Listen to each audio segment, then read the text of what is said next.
Microsoft said that they are leaving their observer seat on OpenAI's board. So back when there was the whole debacle of Sam Altman essentially getting kicked out of the company, and there was a lot of uncertainty, Microsoft, who owns a massive share, about half of the company, was quite concerned for obvious reasons. This was a big investment for them. They'd previously put in, I believe, like $13 billion into OpenAI, and they want to make sure that this company is going to be around. So after this whole debacle, they got an observer seat, which was a non-voting seat. So they can sit on the board. They don't have a vote, but they can watch what's essentially going on. They now said that they're leaving the company.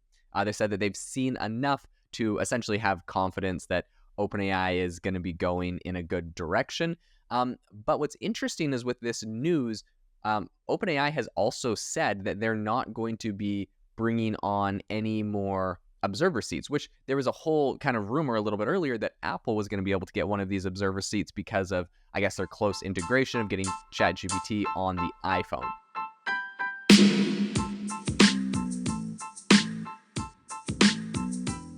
So it seems like this is not actually going to be the case. That leak was not correct.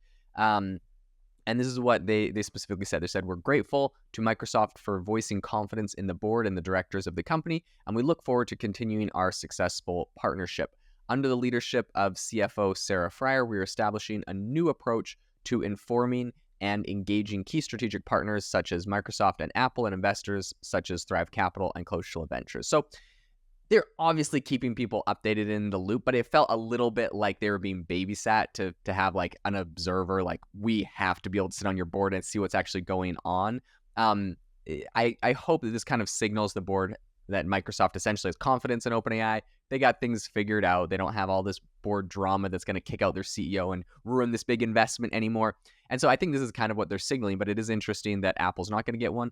And they essentially said they're going to come up with another way to share information. So it just feels a little bit less babysat and more they're just updating their investors in a normal way. Here's the thing. Microsoft, there's no acquisitions that can happen in the current regulatory environment. Big companies aren't able to acquire companies. Now, Microsoft has 49% of OpenAI, so it's kind of like they acquired them. I mean, not quite. They don't have 100%. They don't have, 50%, but 49% is a huge share of the company. So they obviously have a big interest and obviously a big say in what OpenAI is doing. Now, with all that being said, there's also recent news a couple days ago that OpenAI is really cracking down on China, users in China, and banning essentially of OpenAI's API in China. So what I think is really interesting right now is we have Microsoft saying, look, we're not going to ban people from using OpenAI on our Azure platform in China. And they've done a bunch of like legal loopholes to do this. All their data centers are set up outside of China. And the reason for this, the reason this gets a little bit complex is because China says nobody can have a LLM, a large language model inside of China without government approval of all of the training stuff that goes into this. And there's a lot of rules if you accidentally have some stuff in there that shouldn't be. So Microsoft has went through a bunch of loopholes. They have a joint venture with a local company, which is called 21 Vianet, which offers Azure's OpenAI service in China. And so also 3 different Azure China customers confirmed that they still have access to these models. Okay, why am I bringing this all up? Because it seems like there's a bit of a convergence and a difference right now between Microsoft and OpenAI on some of these like bigger regulatory, business plays. And I wonder if Microsoft pulling off the observer board is their way of of distancing themselves from OpenAI. So Microsoft recently said, kind of in relation to all this China stuff, they're like, look, OpenAI is a completely separate company than us. They could do whatever they want. OpenAI said, look, we're ramping up, cracking down on access from Chinese people having access to our API. They've always said that they don't support it, but a lot of people in China essentially have a VPN, virtual private network, that allows them to say they're in a different country and kind of use OpenAI's GPT, ChatGPT, and embed it into their software and tools. Now, OpenAI seems to be cracking down on this more, so I don't know if this is a very good long-term play. And Microsoft, when they, OpenAI announced this, Microsoft said, look, we're not pulling our OpenAI, ChatGPT functionality out of Azure in China, so you still could use it there.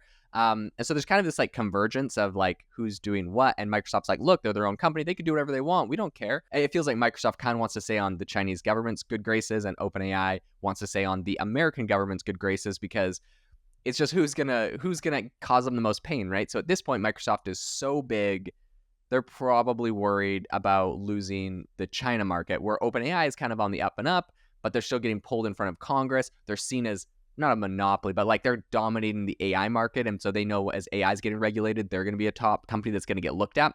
So I do think this is interesting from both sides. These business decisions seem sort of political, but like they're both of these companies in their self-interest, I think, trying not to get regulated. And in Microsoft's case, they feel like China would be a bigger, uh, threat to their bottom line. And in OpenAI's case, they feel like the US government right now and their regulations is probably a bigger threat. And they don't want to be seen as someone that's like supporting China getting ahead in AI or something. So anyways, I think this is very interesting. With all of this being said, though, I think the real outcome of this specific case is that we're going to see more and more of, developers in China really ramping up, maybe using other companies or using their own internal companies and coming up with new competitors and using them.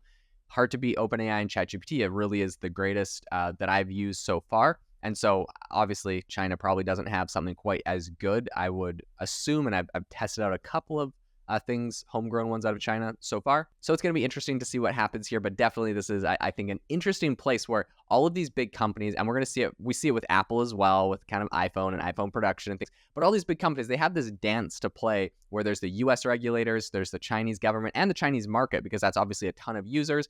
And they got to try to play this dance so that they don't get caught in the crosshairs of trade wars and other geopolitical tension that is happening. Now, I'm not saying who's right. I'm not saying who's wrong. This is just the facts. This is what's happening and my analysis on why I think it's happening. If you enjoyed the episode today, I would love it if you could leave a review for the podcast. Show us some love over on YouTube. Check out the AI Chat channel over on YouTube, just past 100,000 subscribers. I would love for you to be one. And I hope that you all have an amazing rest of your day.